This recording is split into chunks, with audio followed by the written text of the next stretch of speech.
আসসালামু আলাইকুম ওয়া রাহমাতুল্লাহি ওয়া বারাকাতুহু। আলহামদুলিল্লাহি ওয়াহদাহু ওয়াস সালাতু ওয়াস সালামু আলা মান লা নাবিয়্যা বা'দাহু, আম্মা বা'দ।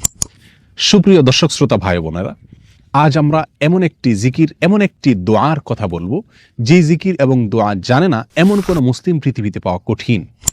বলতে গেলে আমরা সকলেই এই দোয়া, এই জিকিরটি জানি, এই বাক্যটি মুখস্থ আমাদের আছে, কিন্তু এই বাক্যের যে ওজন, এই বাক্যের যে ওয়েট, এই বাক্যের যে গুরুত্ব, সেটা আমরা হয়তো অনেকেই উপলব্ধি করতে পারি না। মুস্তাদরাকে হাকিমে আবু সাঈদ খুদরি রাদিয়াল্লাহু তাআলা আনহু থেকে বিশুদ্ধ সূত্রে বর্ণিত এক হাদিসে নবী করিম সাল্লাল্লাহু আলাইহি সাল্লাম ইরশাদ করেছেন, একবার আল্লাহর নবী মুসা আলাইহিস সালাতু ওয়াস সালাম আল্লাহর কাছে দরখাস্ত করলেন, আল্লাহর কাছে আবেদন পেশ করলেন। তিনি আল্লাহর সঙ্গে সরাসরি কথোপকথন করতেন, সেজন্য কালিমুল্লাহ বলা হয় তাকে।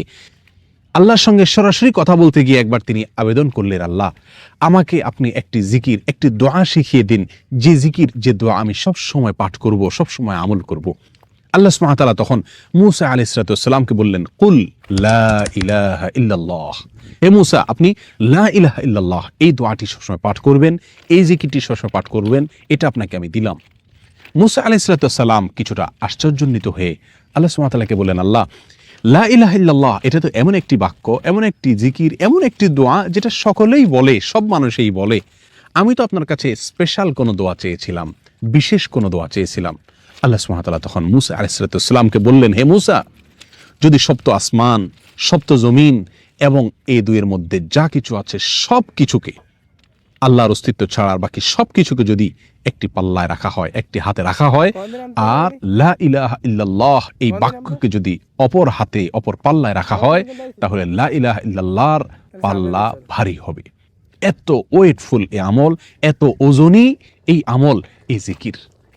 অর্থাৎ আল্লাহ সুবহানাহু ওয়া তাআলা মূসা আলাইহিস সালামকে যে বার্তা দিলেন সেটি হলো, লা ইলাহা ইল্লাল্লাহর চাইতে ওজনী, এর চাইতে ওয়েটফুল, এর চাইতে ভারী, এর চাইতে শ্রেষ্ঠ, এর চাইতে মর্যাদাপূর্ণ কোন জিকির আল্লাহর জমিনে আর নাই।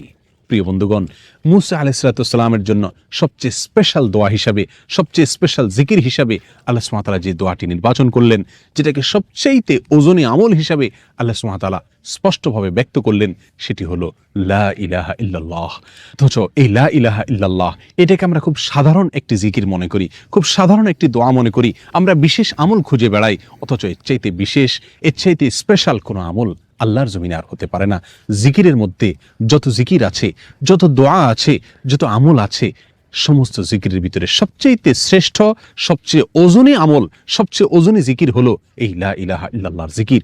মিজানের পাল্লায় কিয়ামতের দিন যখন আমার নেকামল মাপা হবে, তখন আমার নেকামলে শুধুমাত্র লা ইলাহা ইল্লাল্লাহ এর আধিক্য যদি থাকে, তাহলে ইনশাআল্লাহ আমার নেকামলে পাল্লা অনেক বেশি ভারী হবে। আসুন, চলতে ফিরতে, উঠতে বসতে, অবসরে, কাজের ফাঁকে সব সময় মুখ থেকে, অন্তরের গভীর থেকে লা ইলাহা ইল্লাল্লাহ উচ্চারণ করতে থাকি।